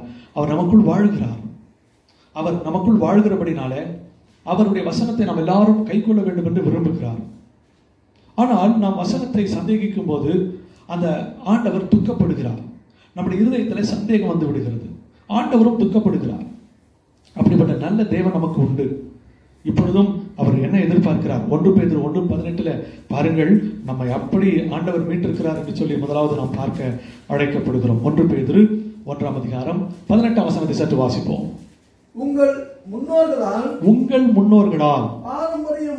பாரம்பரியமாய் நீங்கள் அனுசரித்து வந்த வீணான நடத்தை நின்று அழிவுள்ள வஸ்துக்களாகிய வெள்ளியினாலும் பொன்னினாலும் மீட்கப்படாமல் குற்றமில்லாத மாசற்ற ஆட்டுக்குட்டியாகிய ரத்தத்தினாலே மீட்கப்பட்டீர்கள் என்று அறிந்திருக்கிறீர்கள். Praise the Lord. கர்த்தருடைய பரிசுத்த நாமத்திற்கு மகிமை உண்டாகட்டும். இங்கு பாருங்கள், நமக்கு ஆண்டவர் பேசுகிற ஒரு காரியம், நாம் முன்னோர்களின் பாரம்பரியங்களால் நாம் மீட்கப்படவில்லை, அல்லது வெள்ளியினாலே பொன்னினாலே மீட்கப்படவில்லை. ஒரு அடிமையானவன் அந்த நாட்களில் இருந்தால் அந்த அடிமையானவன் அந்த அடிமைக்கு தகுந்த விலையில் கொடுத்து அந்த அடிமையை மீட்க வேண்டும். அப்பொழுதுதான் அந்த அடிமை விடுதலை ஆகும். ஆண்டவர் நம்மை வெள்ளியினாலும் பொன்னினாலும் மீட்காமல் எதனால மீட்டாராம்? அவருடைய பரிசுத்தமான இரத்தத்தினாலே. அல்லேலூயா, ஆமென். கர்த்தருடைய விலை மதிப்பில்லாத ஒரு இரத்தத்தினாலே தேவன் நம்மை மீட்டிருக்கிறார். ஆகவே நாம் மிகவும் முக்கியமானவர்கள். இந்த பிரபஞ்சத்திலே தேவன் நட்சத்திரங்களை பேரிட்டு அழைப்பது போல மனுஷர்களை பேரிட்டு அழைக்கிறார். நட்சத்திரங்களை அழித்து விட்டு வேறு நட்சத்திரங்களை அவரால் உருவாக்க முடியும். ஆனால் மனிதர்களை அப்படி அழிப்பதில்லை. காரணம், மனிதர்களுக்காக தன்னுடைய சொந்த ரத்தத்தை ஆண்டவர் சிந்தி இருக்கிறார். அல்லேலூயா. அவருடைய ரத்தம் ஒரு மனிதனுக்குள் இருக்கிறபடினாலே அந்த மனிதன் அழிவதை தேவன் பார்க்கிற தேவன் அல்ல. நட்சத்திரங்கள் அழிந்து போகட்டும், அவருக்கு கவலை இல்லை. ஆனால் தேவன் மனிதனை விசேஷ விதமாக உருவாக்கினபடினாலே, தன் சொந்த ரத்தத்தை அவனுக்காய் சிந்தினதினாலே, தன்னுடைய ஆவியை அவனுக்கு கொடுத்ததினாலே மனிதன் விடையேற பெற்றவனாய் மாறிவிட்டான். நானும் நீங்களும் வெள்ளினாலும் பொன்னினாலும் மீட்கப்படவில்லை, இயேசு கிறிஸ்துவின் விடையேறப்பட்ட ரத்தத்தினாலே மீட்கப்பட்டிருக்கிறோம். அப்போ விலையேறப்பட்ட ரத்தத்தினால மீட்கப்பட்டிருக்கிறபடினாலே நம்முடைய நடத்தைகள் எப்படி இருக்கிறது என்பதை இந்த நாளிலே யோசித்து பார்க்க அழைக்கப்படுகிறோம். மிக முக்கியமான கட்டத்திற்குள் நாம் கடந்து வருவோம். நம்முடைய பரிசுத்தமான வாழ்க்கை இப்பொழுது எப்படி இருக்கிறது? எந்த சூழ்நிலையிலும் எப்படி இருக்கிறது? ஒருவேளை அநேகருடைய வாழ்க்கையில அந்த பரிசுத்த நடக்கை என்பது இல்லை, அந்த பரிசுத்த நடத்தை என்பது இல்லை. ஏன்? நன்றாயிருந்தவர்கள், பரிசுத்தமாயிருந்தவர்கள், ஒழுக்கமாயிருந்தவர்கள், உண்மையாயிருந்தவர்கள் மாறி போனார்கள். ஒருவேளை இந்த நாட்களில் இந்த செய்தியை கேட்டுக்கொண்டிருக்கிற பொழுது ஒருவேளை நான் கூர்ந்து கவனிக்க வேண்டும். நான் ஏன் மாறி போனேன்? ஏன் என் சிந்தை மாறினது? இந்த இக்கட்டான சூழ்நிலையில கூட ஏன் நான் மாறி போனேன் என்று ஒருவேளை நீங்கள் நினைக்கலாம். ஏன் தெரியுமா? 5 காரியங்களை பரிசுத்தவான்கள் குறிக்கிறாங்க. ஏன் ஒரு நல்ல மனிதனுடைய நடைகள் மாறிவிட்டது? முதலாவது, அவன் மாம்ச பலத்தின் மேல் மிதமிஞ்சிய நம்பிக்கையை வைத்திருக்கலாம். தன்னால் எல்லாம் செய்யக்கூடும், தனக்கு எல்லா அதிகாரங்களும் உண்டு, தனக்கு எல்லா ஆளுகையும் உண்டு என்று சொல்லி மனிதன் நினைத்துக் கொண்டிருக்கலாம். அப்பொழுது அந்த பரிசுத்த நடத்தை நின்று அவன் விலகி வருகிறான். அடுத்தது, சோதனை என்று அவனுக்கு தெரிந்தும் கூட அந்த சோதனையை தாண்டி போவதற்கு மனமில்லாமல் அந்த சோதனையோடு இருந்து தங்கி இருந்து ஒரு ஒரு ஒரு பந்தோடு விளையாடுவது போல சோதனையோடு மனிதர்கள் என்ன செய்கிறார்கள்? விளையாடினார்கள். அதுதான் இன்றைக்கு பயங்கரமான விளைவுகள் ஏற்பட்டிருக்கிறது. சோதனைகளோடு விளையாடக்கூடாது. சோதனைகளுக்கு தப்பித்துக் கொள்ளும்படியான போக்கை தேவன் என்ன செய்திருக்கிறார்? உண்டு பண்ணி இருக்கிறார். ஆனால் மனிதன் சோதனைகளோடு விளையாடுகிறான். பரவாயில்லை, இதை நான் எதிர்பார்க்காத ஒரு சோதனை, அது எதிர்பார்க்காத ஒரு சோதனை என்று மனிதன் சொன்னபடினாலே, சோதனைகளோடு விளையாடினபடினாலே தன்னுடைய பரிசுத்த நடத்தையை அவன் இழந்து போய்விட்டான். மூன்றாவது, மிதமிஞ்சிய தன்னம்பிக்கை. பரிசுத்தவான்கள் சொல்றாங்க, பாஸ்டருங்க சொல்றாங்க, மூப்பருங்க சொல்றாங்க, வீட்டில் இருக்கிற பெரியவங்க சொல்றாங்க, தான் மீது ஒரு பெரிய நம்பிக்கை, ஏன்னா பார்த்துக்கோனான். அதனால தானே இன்னைக்கு அடிபட்டு உதப்பட்டு குற்று உயிராய் நாம் காணப்படுகிறோம். ஒருவேளை என்னுடைய பாவத்தினாலே என் பெற்றோர்கள் துன்பத்தை அனுபவித்துக் கொண்டிருக்கலாம், என் பாவத்தினாலே என் பிள்ளைகள் துன்பத்தை அனுபவித்துக் கொண்டிருக்கலாம், என் பாவத்தினாலே என்னை சார்ந்தவர்கள் துன்பத்தை அனுபவித்துக் கொண்டிருக்கலாம். நான் மாத்திரம்தானே பாவம் செய்தேன், எனக்கு மாத்திரம்தானே இந்த செய்தி தெரியும், எனக்கு மாத்திரம்தானே அது தெரியும் என்று நீங்கள் எண்ணியிருக்கலாம். ஆனால் நம்மால் தான் அவர்களுக்கு துன்பம் என்பதை இந்த வேளையில இந்த காட்சியின் மூலமாக நீங்கள் உணர்ந்து கொள்ளுங்கள். இன்றைக்காவது அழுது புலம்பி தேவனண்டை மனம் திரும்புவதற்கு நாம் கடந்து வருவோம். அது மாத்திரமல்ல, ஒரு மனிதனுடைய பரிசுத்த நடத்தை ஏன் மாறி போனது என்றால், 4வது விஷயம் சொல்லப்பட்டிருக்கிறது, அவன் ஒரு அவிசுவாசியோடு பிணைக்கப்பட்டிருக்கிறான். இன்றைக்கு சொல்லி என்ன பிரயோஜனம்? ஐயோ, நான் சபைக்கு வராமல் போய்விட்டேன், இன்றைக்கு சபையை திறந்து எப்பொழுது திறக்கப்படும்? அன்றைக்கு சிஸ்டர்ஸ் எல்லாம் கூப்பிட்டாங்களே, பிரதர்ஸ் எல்லாம் கூப்பிட்டாங்களே, அட்லீஸ்ட் வாரத்துக்கு ஒரு முறையாவது ஒரு ஒரு நிகழ்ச்சியில கலந்து கொண்டிருக்கலாமே, அட்லீஸ்ட் மாதத்துக்கு அந்த திருவிருந்தை நீங்க அட்டன் பண்ணியிருக்கலாமே. இன்னைக்கு எல்லாம் முடிந்த நிலைமையில இருப்பது போல இருந்து கொண்டிருக்கிறோமே. மீண்டும் நாம் புதுப்பித்து எழுபது தேவனுடைய கருத்துல தான் இருக்கிறது. ஆனால் எவ்வளவு இழந்து போய்விட்டோம். ஏன் தெரியுங்களா? உங்களுக்கு பரிசுத்தவான்களோடு நமக்கு ஐக்கியம் இல்லை, ஒரு அவிசுவாசி. என் அன்பு சகோதரனே, வாலிப தம்பியே, வாலிப தங்கச்சியே, உனக்கு பரிசுத்தவானுடைய ஐக்கியம் இல்லாம உன் ஃப்ரெண்டை நம்பியே வாழ்க்கையில் அநேக ஆசீர்வாதங்களை இழந்து போன ஏராளமானவர்கள் உண்டு. இந்த கஷ்ட நேரத்துல இந்த செய்தியை கேட்டுக்கொண்டிருக்கிற வேளையில உனக்காக தான் நான் பேசுகிறேன் என்று நீங்கள் எடுத்துக்கொள்ளுங்கள். உன்னோடு பிறந்த ஒரு குடும்பத்தில் பிறந்த ஒருவனாய் ஏற்றுக்கொண்டு இனிமேலாவது உன் அவிசுவாசியான நண்பனை விட்டு நீ இப்பொழுது விலகவில்லை என்று சொன்னால் நீ கர்த்தருடைய ஆசீர்வாதங்களை உன்னால் பெற்றுக்கொள்ள முடியாது. நீ காப்பாற்றப்பட முடியாது. தங்கச்சி, நீ காப்பாற்றப்பட முடியாது. சகோதரா, நீ காப்பாற்றப்பட முடியாது. எத்தனை தரம் சபைக்கு போனதை உன் அவிசுவாசியான நண்பன் தடுத்தான். எத்தனை முறை ஊழியத்துக்கு போனதை உன் அவிசுவாசியான நண்பன் தடுத்தான். ஃப்ரெண்டு ஃப்ரெண்டு ஃப்ரெண்டு என்று ஓடினாயே, இன்றைக்கு எந்த ஃப்ரெண்டும் உதவி செய்ய முடியாத ஒரு சூழ்நிலையில் உட்கார்ந்து இருக்கிறாய். இன்றைக்காவது நாம் அதை யோசித்து பார்த்து, என் அவிசுவாசியான நண்பன் யார்? இனிமேல் பாருங்கள், நண்பன் நமக்காக காத்திருக்க முடியுமா? கம்பெனி நமக்காக காத்திருக்க முடியுமா? நம்முடைய உயிர் நண்பன் என்று சொன்னால் நமக்காக எதையாவது செய்ய முடியுமா? ஒன்றும் செய்ய முடியாது. கர்த்தர் ஒருவர் தான் ஒருத்தருக்கு துணை என்பதை இந்த நாளிலே அறிந்திருக்கிறோம். இந்த செய்தியை பேசிக் கொண்டிருக்கிற வேளையில நம்ம எல்லாருக்கும் தேவன் தான் போஷிக்கிறார். அல்லேலூயா. தேவன் தான் காப்பாற்றுகிறார். தேவன் தான் நமக்கு சகாயராய் இருக்கிறார். வெள்ளங்கள் போன்ற துன்பங்கள் சோதனைகள் நமக்கு நேர்ந்தாலும் கர்த்தர் நம்மை கைவிடாமல் பாதுகாத்துக் கொண்டிருக்கிறார். அவ இன்றைக்காவது உன் அவிசுவாசியான நண்பனை தயவு செய்து விட்டு விடும்படியாய் உன்னை இருகரம் குறை கூப்பி சபையாய் கெஞ்சு கேட்கிறோம். உன் நண்பனை நீ விட்டுவிடு. உன் குடிகார நண்பனை நீ விட்டுவிடு. உன்னை சீரழித்துக் கொண்டிருக்கிற நண்பனை விட்டுவிடு. உன் குடும்பத்தை நீ கவனிக்க முடியாமல், உன் பிள்ளைகளை நீ கவனிக்க முடியாமல், உன் ஊழியத்தை நீ செய்ய முடியாமல், உன் அவிசுவாசியான நண்பன் உன்னை அழித்த அந்த காரியத்தை நீ நினைவு கூறு. அதே போல ஸ்திரீகளிலே யாராகிலும் அப்படிப்பட்ட அவிசுவாசியான நண்பர்கள் உங்களுக்கு இருந்தால் இந்த செய்தியிலே நீங்கள் தயவு செய்து அவர்களை விட்டு விலக வேண்டும் என்று தேவன் உங்களை எச்சரிக்கிறார். உங்களுடைய பரிசுத்த நடத்தை அவர்களால் தான் கரைபட்டு போனது. உங்களுடைய எல்லா பாவங்களுக்கும் உங்களுடைய எல்லா சோதனைகளுக்கும் காரணம் அவிசுவாசியான ஒரு நண்பன், அவிசுவாசியான ஒரு மகள். அதை விட்டு தேவன் பக்கம் திரும்பி வர வேண்டும் என்று உங்களை அன்போடு கூட அழைக்கிறோம். ஐந்தாவது விஷயமாக, ஏன் ஒரு மனுஷனுடைய பரிசுத்த நடத்தை அவன் நடத்திருந்து அவன் விலகி போனான் என்றால், பிற ஜனங்களின் வற்புறுத்தலுக்கு அவன் இணங்கி போய்விட்டான். சிலருக்கு ஒரு நல்ல குணம் சொல்லுவாங்க, என்னன்னா அவர் சொன்னா கேட்டுக்குவாரு அப்படின்னு சொல்லி ஒரு குணம். அது ஒரு விதத்துல நல்லது, ஒரு விதத்துல அது தவறு. அநேக அது சொன்னா அவர் ஏத்துக்குவாரு, சொன்னா அவர் புரிஞ்சுக்குவாரு. ஆனா அதுல நிறைய நன்மைகளும் இருக்கு, ஆனா ஏராளமான தீமைகள் அதுல இருக்குது. சொல்லுவோம், இப்ப ஜெபிக்கணுமா, சாப்பிட்டு ஜெபம் பண்ணலாமே, ஆமா ஆமா கரெக்ட் தான். இப்ப சர்ச்சுக்கு போகணுமா, இப்ப அவசியம் தானா? என்னைக்கோ நம்மளுடைய உயிர் போகத்தான் போகுது.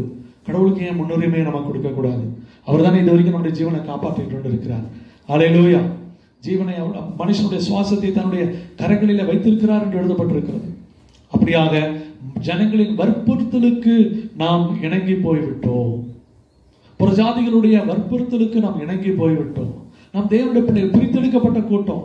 கடந்த வாரத்திலிருந்து நாம் தொடர்ச்சியாய் பார்த்து கொண்டிருக்கோம். நீங்களும் நானும் பிரித்தெடுத்த ஒரு கூட்டம். ஆண்டவர் உங்களையும் வேறு பிரித்திருக்கிறார்.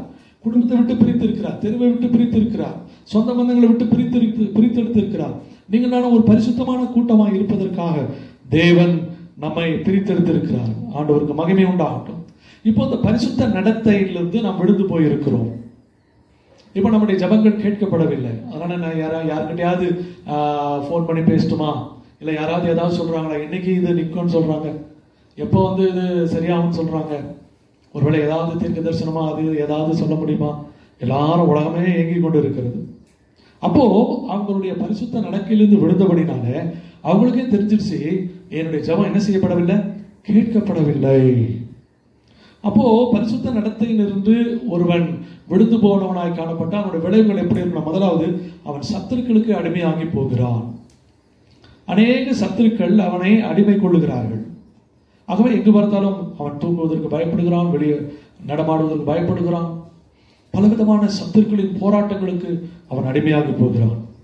அடுத்தபடியாக அவனுக்கு தேவ தரிசனத்தை முழுமையாய் அவனால் என்ன செய்ய முடியவில்லை, காண முடியவில்லை, இழந்து போய்விட்டான். தேவ தரிசனத்தை அவன் இழந்து போய்விட்டான். பரியாசம் பண்ணப்பட்டு இகழ்ச்சிக்கு ஆளானான் என்று எழுதப்பட்டிருக்கிறது. பழி சொல்லுக்கு ஆளாகி தாழ்வாக நடத்தப்படுகிறான். கடைசியாக மரணம் என்ற தண்டனையும் அவனுக்கு உண்டு. ஆனால் இங்கு இந்த செய்தியை கேட்டுக்கொண்டிருக்கிற அன்பான தேவனுடைய ஜனமே, தேவன் நம்மோடு கூட பேசுகிறார். கர்த்தர் தேவ பக்தி உள்ளவர்களை சோதனை நின்று ரட்சிக்க அறிந்திருக்கிறார். அல்லேலூயா. கண்டிப்பாக தேவன் நம்மை காப்பாற்றுவார் என்று நீங்கள் அறியுங்கள். ஒருவேளை வியாதியை குறித்த பயமா இருக்கலாம், இல்ல வியாதியை வந்துவிட்டு கூட இருக்கலாம். பயப்படாதீர்கள், கர்த்தர் நம்மை விடுவிக்கிறவராக இருக்கிறார். அல்லேலூயா, ஆமென், அல்லேலூயா. அவருடைய பிள்ளைகளை ஒரு நாள் அந்த வியாதி தொடுவதற்கு ஆண்டவர் அனுமதிக்க மாட்டார். ஒருவேளை கூட அன்புக்குரியவர்கள், உடைய குடும்பத்தார் யாராகிலும் இதில் சிக்கொண்டு போனால் ஜெபியுங்கள். கர்த்தருடைய ஜெபத்தை காட்டிலும் வல்லமையான செயல் இந்த பூமியில ஒன்றும் இல்லை. ஆண்டவர் அற்புதங்களை செய்கிறார். அல்லேலூயா.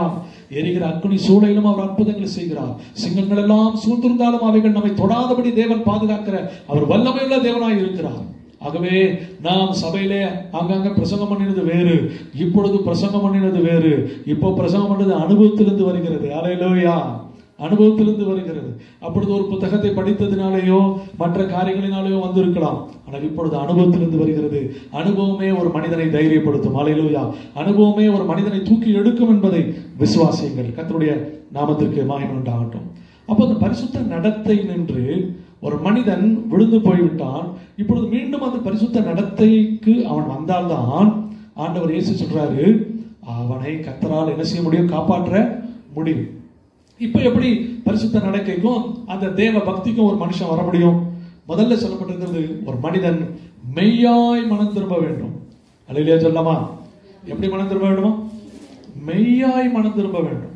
ஐயோ நான் மனம் திரும்பிட்டேன்னு சொன்னா அது கிடையாது. எப்படி இருக்கணுமா? மெய்யாய். நம்ம எல்லாருக்கும் மெய் என்றால் என்ன தெரியும், பொய் என்றால் என்னன்னு தெரியும். நமக்கு விளக்க வேண்டிய விமர்சனங்கள் ஒன்றும் இதில் இல்லை. ஆனால் இன்றைக்கு மெய்யாய் மனம் திரும்ப வேண்டும் என்று சொல்லப்பட்டிருக்கிறது.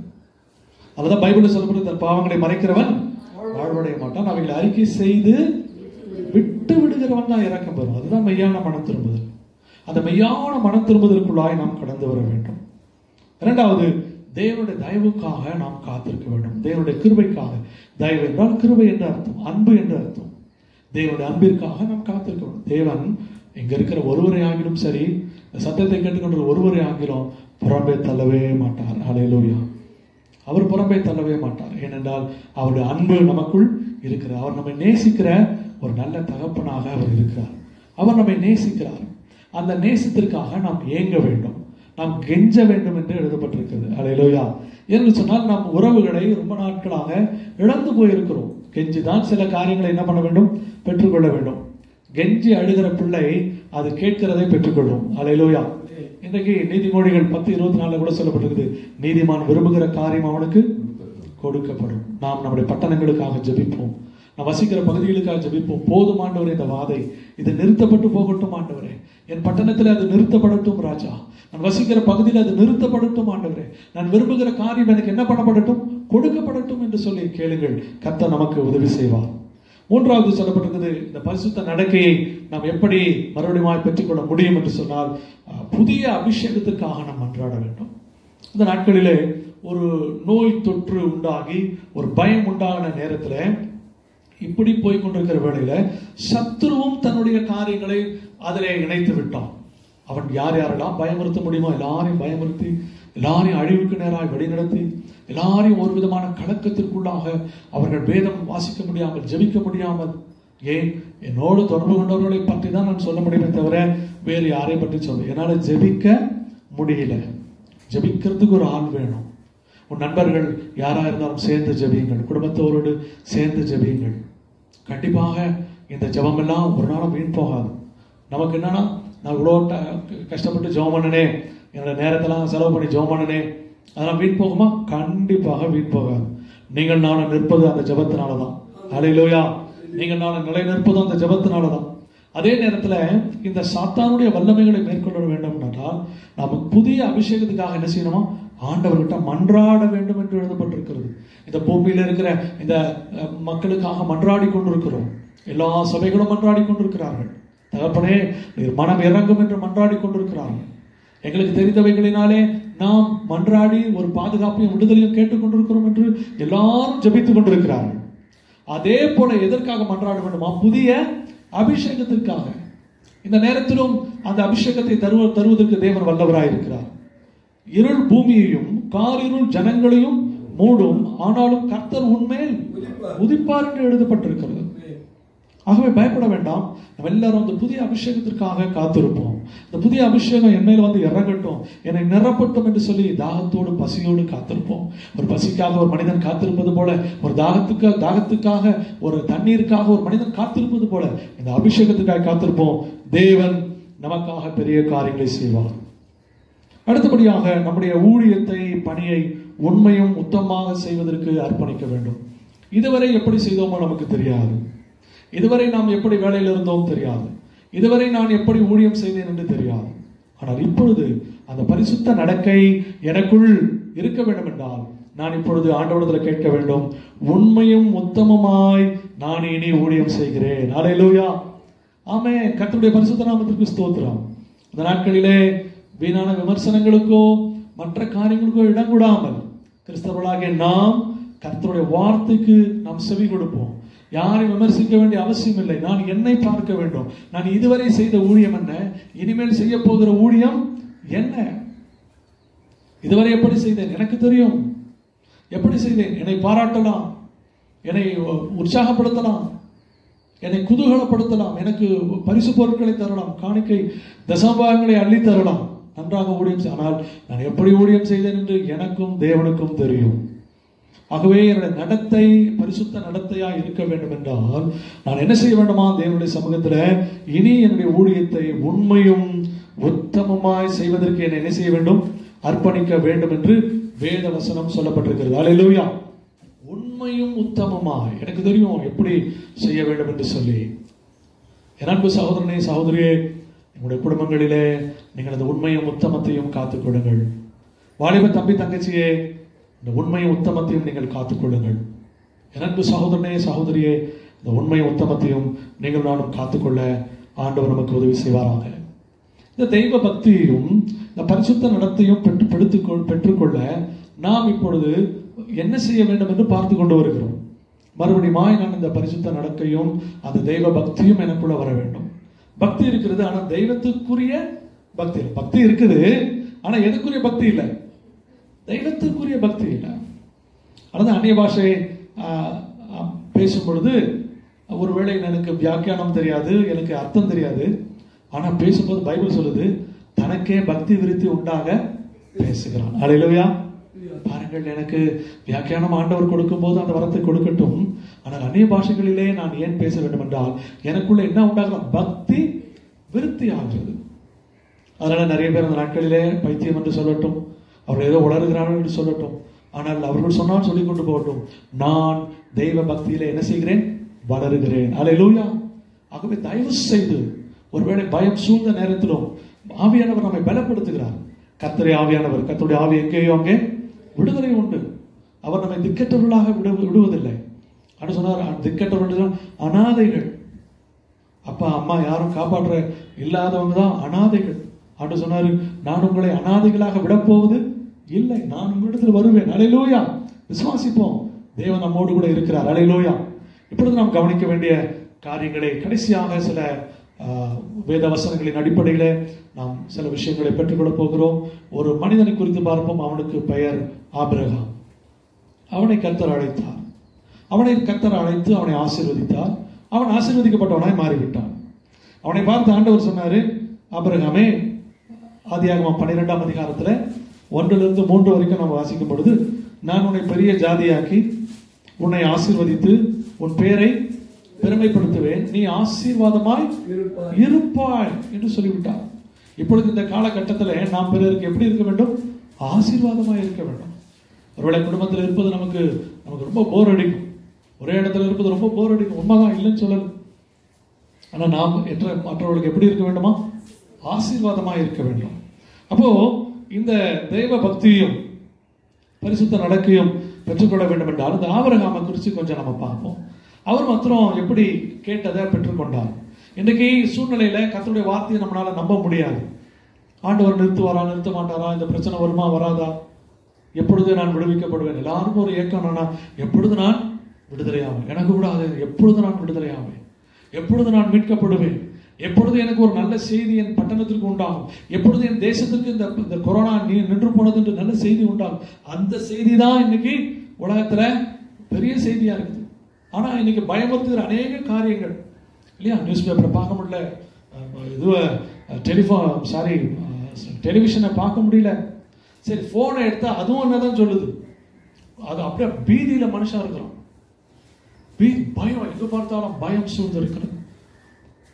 அதே மத்தியில தான் நானும் நீங்களும் இருக்கிறோம். ஆனால் நம்ம என்ன செய்ய வேண்டும்? பயப்படாமல் ஆண்டவரை விசுவாசிக்க வேண்டும். அதுதான் சற்று கடினமான ஒரு காரியம். ஆனால் அதை செய்ய முடியும் நம்மளால. இந்த ஆபிரகாம் என்ன செஞ்சாராம்? அவருக்கு 75 வயசுல சந்திச்சு, அவருக்கு ஒன்றும் கிடையாது, பிள்ளை கிடையாது, ஒன்றும் கிடையாது. அவரை பார்த்து சொல்றாரு, நான் உன்னை பெரிய ஜாதியாக்கி உன்னை ஆசீர்வதித்து உன் பேரவை பெருமைப்படுத்த நீ எப்படி இருப்பாய்? ஆசீர்வாதமா. உடனடியாக என்ன பண்ணாராம்? உடனடியாக அவர் கீழ்ப்படுத்தாராம். எல்லாரும் அழியிலே சொல்லலாமா? சத்தமா அழியிலே சொல்லலாமா? அவர் என்ன செஞ்சாராம்? எப்ப கீழ்ப்படுத்தாராம்? பல வாரங்கள் கழிச்சோ பார்க்கலாம் சாமி, பல மாதங்கள் கழிச்சோ, இல்லை என் ஒய்ஃபுக்கு வயிறு குண்டாகட்டும், அது ஒரு டெஸ்ட் பண்ணிடுறேன், அதுக்கப்புறமா நான் என்ன பண்றேன்? நான் என்ன பண்ணாராம் தெரியுங்க? ஆபிரகாம உடனடியாக கீழ்ப்படுத்தாராம். அலையிலேயே சொல்லலாமா? இப்போ ஆபிரகாம போல நாமளும் அதே போல நம்மள மாதிரி தான் மனுஷன் தானே. அவர் மாத்திரம் உடனடியாக கீழ்ப்படிஞ்சார் இல்லையா? அப்ப நாமும் கீழ்ப்படிவோம். கர்த்தர் நம்மை விடுவிப்பார். இந்த சோதனை இன்றி நம்மளை என்ன செய்வார்? தப்புவிப்பார், விடுவிப்பார். உடனடியாக கீழ்ப்படிய வேண்டும்.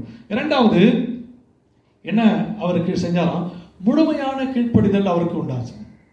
முதல்ல உடனடியாக கீழ்ப்படிச்சார். இரண்டாவது முழுமையானனா தனக்கு வெளிப்பட்ட ஒவ்வொரு வார்த்தைக்கும் அவன் கீழ்ப்படிச்சான்.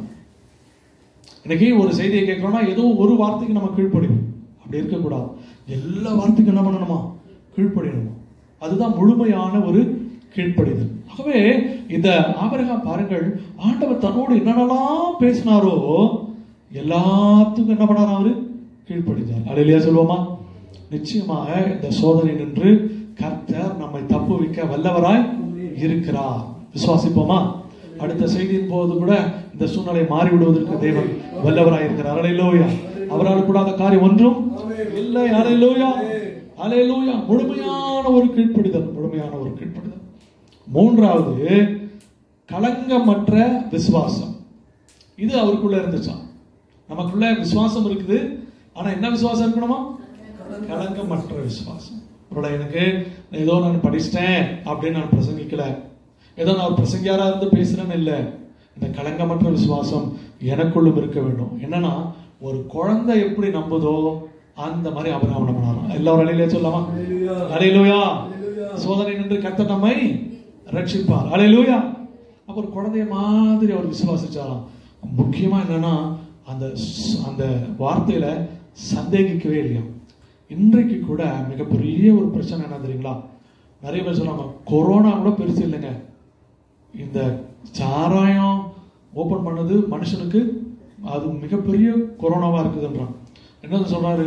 சார், கொரோனால எனக்கு பயமே இல்லை சார், தினந்தோறும் என்னை சந்தேகிச்சுட்டே இருக்கிறான், வீட்டில் என்னால் இருக்கவே முடியல.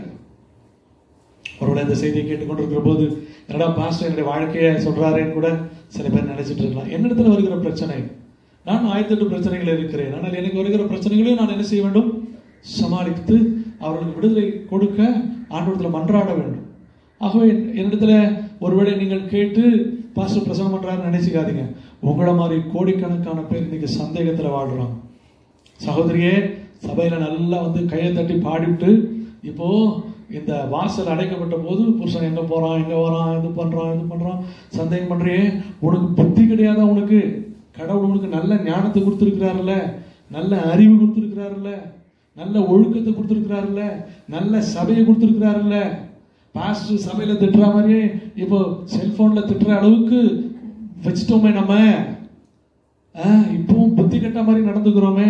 இது என்ன? அடுத்த வேளை சாப்பாட்டுக்கு நமக்கு வழி இல்லை, அடுத்த வேளை யார் கொடுப்பான்னு சொல்லுங்க. இந்த நேரத்தில் போய் புருஷனை சந்தேகப்பட்டு இருக்கிறியே, உன் அந்த சந்தேக புத்தி விட்டு வெளியே வா. புருஷனே, உன் மனைவியின் மீது படுகிற அந்த சந்தேகத்தை விட்டு நீ வெளியே வா. பிள்ளைகள் எங்கு பார்த்தாலும் இன்னைக்கு ஒரே சந்தேகத்துல இன்னைக்கு உலகம் இன்னைக்கு தெரிஞ்சுக்கிட்டு இருக்குது. கொரோனா ஒரு பக்கம் பாதிப்புன்னு பார்த்தாலும் எந்த குடும்பத்துல தெரியுங்களா நிம்மதியே கிடையாதுங்க. அதான் என்ன சொல்றாங்க, கொஞ்சம் டிவியை பார்த்தாவது அந்த செய்தியை கேட்டா பயம் வருது. கர்த்தருடைய வார்த்தை ஏதாவது வருமா, அதையாவது பார்த்து நாங்க என்ன பண்ணுறோம்? நாங்க ஆமா கேட்டு நாங்க பயனடைஞ்சுக்கிறோம். சந்தேகம் இது சாதாரண விஷயம் அல்ல.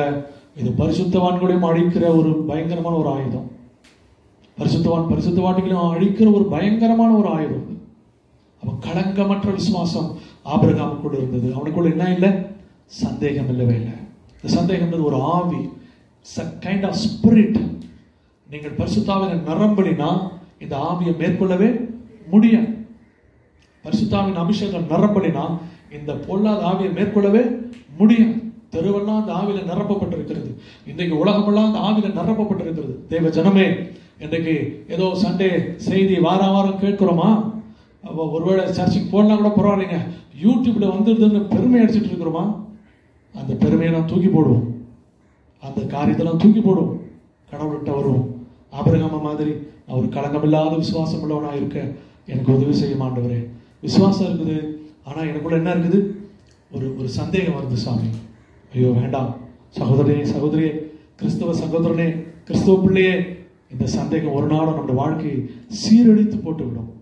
அதை இன்றே இந்த செய்தியை கேட்டுக்கொண்டிருக்கிற வேளையில அதை தூக்கி தூரம் போட்டு விடுவோம். ஏனென்றால் மற்றவனை குற்றவாளியாக்குறதற்கு நான் யார்? மற்றவனை குற்றவாளியாக பேசுவதற்கு நான் யார் என்று ரோமரில் சொல்லப்பட்டிருக்கிறது.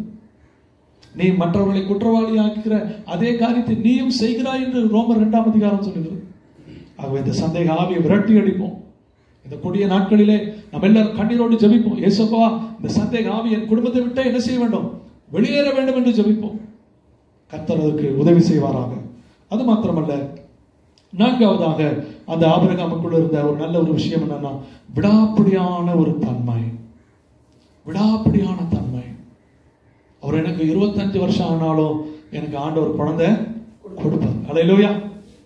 5 வருஷம் 10 வருஷம் பார்த்துட்டு திருப்பி போயிடல, இல்லை 15 வருஷம் 20 வருஷம் பார்த்துட்டு போயிடல. இன்னைக்கு சோதனையிலே மிகப்பெரிய சோதனை என்னன்னா, நடக்க போகும்போது பெற்றுக்கொள்ளுகிற அந்த சமயத்துல நாம் அவரை விட்டு விலகி போவதுதான் பயங்கரமான ஒரு சோதனை. காத்திருப்போம்.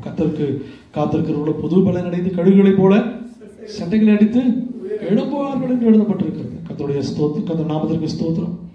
அவன் சூழ்நிலையை பார்க்கவே இல்லை. அதுதான் ஆபிரகாமுக்கு நமக்கு இருக்கிற வித்தியாசம். அவன் சூழ்நிலையை பார்க்காமல் செய்வேன் என்று சொன்ன தேவன் வாக்குத்தத்தங்களை நிறைவேற்றுவதில் உண்மையுள்ளவர் என்று விசுவாசித்தான். சூழ்நிலைகளை ஒரு நாளும் பார்க்கவில்லை. இன்னைக்கு சூழ்நிலைகள் தான் நமக்கு ஒரு பெரிய கலக்கத்தையும் பயத்தையும் பீதியும் கொடுத்து கொண்டிருக்கிறது. சூழ்நிலையை பார்க்க வேண்டாம், விடாப்பிடியாக ஜெபிப்போம். தகப்பனே, என்னை விடுவிக்க உம்மால் கூடும். அல்லேலூயா. அந்த சிங்கங்களின் வாயிலிருந்து தானியேலை காப்பாற்றினீரே. எவ்வளவு நேரம் சொல்ல முடியுமா சொல்லுங்க? 50 முறை சொல்ல முடியுமா சொல்லுங்க? 100 முறை சொல்ல முடியுமா சொல்லுங்க? அப்படிதான் பரிசுத்தவான்கள் கிருபையை பெற்றுக் கொண்டார்கள். ஆமென். இந்த அக்கினி சூளையிலிருந்து அவங்களை காப்பாற்றினீரே சுவாமி. அதை 100 தடவை சொல்ல முடியுமா சொல்லுங்க. மற்றவங்களை ஊக்குவிப்போம். வீண் கதைகளை பேசாமல் அவர்களுக்கு பீதியை உண்டாகும். நமக்கு நல்ல செய்தி, கெட்ட செய்தி மற்றவர்களுக்கு சொல்லி கலங்கடிக்கிறத காட்டிலும் நாம் மற்றவர்களுக்கு விசுவாசத்தை ஊட்டுகிற ஒரு நல்ல வார்த்தையை பயன்படுத்துவோம். கர்த்தர் நம்மை ஆசீர்வதிப்பாராக. நீதிமொழிகள் 10:24 சொல்லப்பட்டது, நீதிமான் விரும்புகிற காரியம் அவனுக்கு கொடுக்கப்படும். நம்ம எல்லாம் என்ன விரும்புகிறோம்? சீக்கிரமா நம்ம ஒன்றாக சேர்ந்து கடவுளை என்ன செய்யணும்? ஆராதிக்கணும். எங்க பட்டணத்துல நீங்க விடுவிக்கணும். எங்க பட்டணத்துல யாருக்கும் இந்த தொற்று நோய் என்ன செய்யக்கூடாது? பரவக்கூடாது. இந்த நோயினாலே பீடிக்கப்பட்டிருக்கிற மக்கள் சுகமடையணும். பாவம் இல்லை, அவங்கள கூட எங்கேயோ தனிமையில கூட்டிட்டு போயிட்டாங்க அப்படின்னு நம்ம இருக்கலாம், அவங்கள சபிக்கலாம் இல்லையா? நான் கூட இவ்வளோ நாள் இது பண்ணுவோம்னா இப்போ சபிக்கிறதே இல்லை. சரி, அவங்களுக்கு என்னவோ நம்ம அனுபவிக்கணும்னு இருக்குது. இவ்வளோ நாள் அனுபவிச்சிட்டோம், நினைச்சாலும் நினைக்கலாம்னு அனுபவிச்சுதான் ஆகணும். ஏன் அதுக்கு திட்டணும்? அதான் சொல்ற சத்துருக்களை சிநேகியுங்கள். இந்த பாதிக்கப்பட்ட மக்களுக்காக கண்ணீரோடு ஜெபியுங்கள். ஏன் ஜெபிக்க வேண்டும் தெரியுங்களா? யோபு தன் சிநேகிதருக்காக வேண்டுதல் செய்தான். கர்த்தர் யோபின் சிறையிருப்பை மாற்றினார். ஹல்லேலூயா. பாதிக்கப்பட்ட மக்கள் எல்லாரும் குணமடைந்து இந்த மரணங்கள் நேரிடக்கூடாது என்று சொல்லி கர்த்தரிடத்துல நம்ம மன்றாடி ஜெபிப்போம். எல்லாவற்றை காட்டிலும் எல்லாரும் இந்த நாட்களிலே பரிசுத்த நடக்கையும் தெய்வ பக்தியும் உள்ளவர்களாய் காணப்பட வேண்டும். ஹல்லேலூயா. அதுதான் தேவன் விரும்புகிற ஒரு காரியம். இந்த செய்தி அப்படிப்பட்ட ஒரு ஆசீர்வாதத்தை கொண்டு வர வேண்டும் என்றால் அதை காட்டிலும் மிகுந்த சந்தோஷம் எங்களுக்கு வேறு ஒன்றும் இல்லை. ஆகவே நம்ம எல்லாரும் இப்படி கண்களை மூடி தேவனுடைய முகத்தை நாம் நோக்கி பார்க்க போகிறோம். எல்லாரும் ஒரு முறை தயவு செய்து ஏதோ யூடியூப்ல பாக்குறமேன்னு யார் கண்ணை மூடாம இருந்துடாதீங்கயா. தம்பி, தங்கச்சி, சகோதரா, சகோதரியே, தேவன் இரக்கம் உள்ளவர். தேவன் இன்றைக்கும் இரக்கம் உள்ளவர். ஆமென். தெய்வ பக்தி உள்ளவர்களை சோதனை நின்று ரட்சிக்க அவர் அறிந்திருக்கிறார். அவர் நோவாவை காப்பாற்றினார். ஹல்லேலூயா. அவர் லோத்தை காப்பாற்றினார். அவர் தானியேலை காப்பாற்றினார். அவர் சாத்ராக் மேஷாக் ஆபேத்நேகோவை காப்பாற்றினார். பவுலையும் சீலாவையும் பேதுருவையும் காப்பாற்றினார். பரிசுத்தவர்களை காப்பாற்றினார். இந்த செய்தியை பிரசங்கித்திருக்க என்னையும் உங்களையும் கர்த்தர் காப்பாற்றுவார். கர்த்தர் காப்பாற்றுவார். நமக்கு ஒரு பரிசுத்தம் நடக்க தேவை, தெய்வ பக்தி தேவை. இது ரெண்டுத்தையும் நம்ம அலசி பார்ப்போம். பலமுறை இந்த செய்திகளை கேட்டுக்கொண்டே இருப்போம். கர்த்தரோடு என்ன உணர்த்துகிறாரோ அதை விட்டு விடுவோம். கர்த்தர் என்ன செய்கிறார் செய்ய சொல்கிறாரோ அதை நாம் செய்ய நாம் விரும்புவோம். இனிமேலாவது நாம் அவர் சொன்னதை விடாம காலம் தாழ்த்தாம மாத்திரம் தயவு செய்து இருக்கிறார். தயவு செய்து காலம் தாழ்த்துறாதீங்க. தயவு செய்து காலம் தாழ்த்துறாதீங்க. விடுன்னு சொல்லிட்டா விட்டுருங்கயா, அம்மா விடுன்னு சொன்னா விட்டுருங்க. கர்த்தர் நம்மை ஆசீர்வதிப்பார். கர்த்தர் நம்முடைய வாழ்க்கையை மாற்றுவார். அடுத்த செய்திக்குள்ளாக போகும்பொழுது கூட தேசத்தில் ஒரு பெரிய மாற்றத்தை தேவன் கொடுப்பதற்கு அவர் வல்லவராம் நல்லவருமாய் இருக்கிறபடினாலே இன்றைக்கு சபையானது பக்தி விருத்தி அடையட்டும். கர்த்தர் பெரிய காரியங்கள் செய்வாராக. நாம் ஜெபிப்போம். எங்களை அதிகமாக நேசிக்கிற எங்கள் அன்பின் பரலோக பிதாவே, இந்த ஆசீர்வதிக்கப்பட்டதான ஆண்டவரே ஆராதனை வேலைக்காக உமக்கு ஸ்தோத்திரம் ராஜா. இன்றைக்கும் நாங்கள் பேதுருல வாசித்த அந்த வசனத்தின்படியாக கர்த்தர் தேவ பக்தி உள்ளவர்களை சோதனை நின்று ரட்சிக்கவும் அவர் அறிந்திருக்கிறார் என்று எழுதப்பட்டிருக்கிறது. அதுபோல இந்த சோதனை நின்று கர்த்தாவே எங்கள் ஒவ்வொருவரையும் ரட்சித்துக் கொள்ளும்படியாய், காப்பாற்றும்படியாய், விடுவிக்கும்படியாய், குணமாக்கும்படியாய், தூக்கி நிறுத்தும்படியாய் நீர் உதவி செய்யும்படியாய் நாங்கள் வேண்டிக் கொள்கிறோம். கர்த்தாவே இந்த ஜெபத்தை தயவாய் கேளும் ஆண்டவரே. இந்த ஜெபத்தை தயவாய் கேளும். தேவாலயத்துக்கு 2 பேர் வந்தார்கள். அதிலே ஒருவன் மார்பிலே அடித்துக் கொண்டு அழுது தன் கண்களையும் பரலோகத்துக்கு ஏறெடுக்க துணியாமல் அழுதானே கர்த்தாவே. அதே சூழ்நிலையில் இன்றைக்கு நாங்கள் அழுகிறோம் கர்த்தாவே. எங்களிடத்தில் குற்றம் குறைகள் இருந்தால் மன்னியும். எங்களுடைய பரிசுத்த நடத்தையிலிருந்து நாங்கள் விலகி போயிருந்தால் எங்களை மன்னியும். தெய்வ பக்தியின் வேஷத்தை தரித்துக் கொண்டு தெய்வ பக்தியை போல் நடந்து கொண்டிருந்தால் தயவு செய்து மன்னியும். தயவு செய்து மன்னியும் கர்த்தாவே. ஆண்டவரே அப்பா அப்பா பிதாவே, ஆண்டவரே அப்பா 2 பேதுரு 3:11 சொல்லப்பட்ட வண்ணமாக ஆண்டவர் எப்படிப்பட்ட தேவ பக்தியும் நடத்தையும் உள்ளவர்களாய் இருக்க வேண்டும் என்று சொல்லப்பட்டிருக்கிறது. அந்த பரிசுத்த நடத்தையும் தெய்வ பக்தியும் எங்களுக்குள்ளாய் ஆண்டவர் இப்பொழுதே உருவாக வேண்டும் என்று ஜெபிக்கிறோம். ஆண்டவரே உள்ளே வர வேண்டும் என்று ஜெபிக்கிறோம். பரிசுத்தாவின் அபிஷேகத்தால் ஒவ்வொருவரும் நிரப்ப வேண்டும் என்று ஜெபிக்கிறோம். இந்த வேளையில கவலையோடு இருக்கிற ஒவ்வொருடைய கவலைகளை கர்த்தர் தீர்த்து வைக்கும்படியா ஜெபிக்கிறோம். சந்தேகங்கள் குடும்பங்களை விட்டு வெளியேறும்படியா ஜெபிக்கிறோம். ஷக்கரபல துரபலமா ஒரிக்கபலப துரபலப ரக்கரப துரபலமா சந்தரியோதன மக்கரபலமா சந்தேகாதிகள் ஒவ்வொரு குடும்பங்களை விட்டு வெளியேறும்படியா ஜெபிக்கிறோம். வேதனைகள் வெளியேறும்படியாக ஜெபிக்கிறோம். பய உணர்வுகள் வெளியேறும்படியாக ஜெபிக்கிறோம். வியாதிகள் வெளியேறும்படியாக ஜெபிக்கிறோம். இந்த நேரத்தில் மருத்துவமனைகளுக்கு செல்ல முடியாது கர்த்தாவே. வியாதியோடு கஷ்டப்பட்டு கொண்டிருக்கிற ஒவ்வொருவரையும் கர்த்தர் விடுவிக்கும்படியாக ஜெபிக்கிறோம். விடுதலையாக்கும்படியாக ஜெபிக்கிறோம். விடுதலையாக்கும்படியாக ஜெபிக்கிறோம். விடுவிக்கும்படியாக ஜெபிக்கிறோம். மக்கள் நன்றியுள்ளவர்களாய் நாங்கள் அனைவரும் காணப்படுகிறோம். கர்த்தர் உதவி செய்யும். இனி ஆண்டவருக்கு பிரியமுள்ளவர்களாய் எப்பொழுதும் நடக்க கர்த்தர் உதவி செய்யும். இனி உண்மையும் உத்தமமாய் நாங்கள் இருப்போம், ஊழியம் செய்வோம் என்று அறிக்கை இடுகிறோம். இந்த அறிக்கைக்கு நீர் பதில் கொடுத்து எங்களை ஆசீர்வதித்து தேற்றுகிறாங்க. யூடியூப் வாயிலாக ஆண்டவரே இந்த ஒளிபரப்பும்படியாய் கர்த்தர் செய்த எல்லா உதவிகளுக்காக ஸ்தோத்திரம். ஒத்தாசையா நின்ற எல்லா குடும்பங்களுக்காக ஸ்தோத்திரம். உடைய வல்லமையான கரங்களிலே தாழ்த்தி தருகிறோம். அனைவரும் இரத்தத்தினால் மூடி மறைத்துக் கொள்ளும். இயேசு கிறிஸ்துவின் விளையாட பெற்ற நாமத்தில் வேண்டிக் கொள்கிறோம். ஜெபங்களும் எங்கள் நல்ல பிதாவே, ஆமென். நம்முடைய கர்த்தராகிய இயேசு கிறிஸ்துவினுடைய கிருபையும் பிதாவாகிய தேவனுடைய அன்பும் பரிசுத்த ஆவியானவருடைய அந்யோன்ய ஐக்கியமும் என்றும் சதா காலங்களிலும் நம் அனைவரோடு கூட இருப்பதாக. ஆமென். நம்ம எல்லாரும் சேர்ந்து சொல்லுவோம். என் ஆத்துமாவே கர்த்தரை ஸ்தோத்திரி, என் முழு உலகமே பரிசுத்த நாமத்தை ஸ்தோத்திரி. என் ஆத்துமாவே கர்த்தரை ஸ்தோத்திரி, கர்த்தர் செய்த சகல உபகாரங்களையும் மறவாதே. ஆமென். ஆமென். கர்த்தருடைய பரிசுத்த நாமத்திற்கு ஸ்தோத்திரம். நிகழ்ச்சியை கண்டுகளித்த யாவருக்காக ஸ்தோத்திரம். அனைவருக்கு இதை நீங்கள் அறிமுகப்படுத்துங்கள், சப்ஸ்கிரைப் பண்ணுங்கள். கர்த்தர் உங்களை ஆசீர்வதிப்பாராக, உங்களுடைய குடும்பங்களை ஆசீர்வதிப்பாராக. ஆமென். God bless you all. Amen. Thank you.